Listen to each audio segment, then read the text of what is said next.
we have not discussed this wonderful concept of the neutral rate on the occasion of this meeting. And I think that we all know well that as we are getting closer to that zone, we need to be particularly attentive. We need to be confident in our resolve to deliver with the appropriate monetary policy our medium-term 2% target. But we have not discussed that neutral rate. And I alluded to that at our last press conference. You know, the neutral rate is predicated on the absence of shock. Great equilibrium, no shock. Well, I wish there was no shock. But we have just nearly concluded a cycle of monetary policy that dealt with a series of shocks. Pandemic, war in Ukraine, energy crisis. And I think we have done that decently well. Inflation is at target 2% medium term.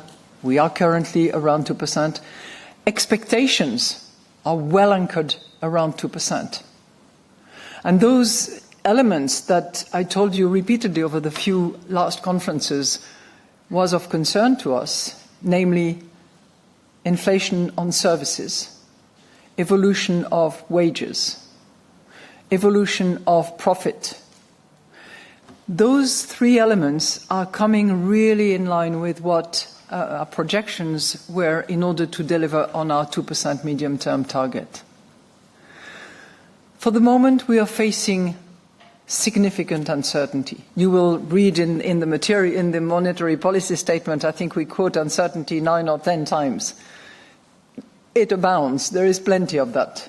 And clearly we are trying to improve our game as much as we can in order to anticipate, measure, caliber.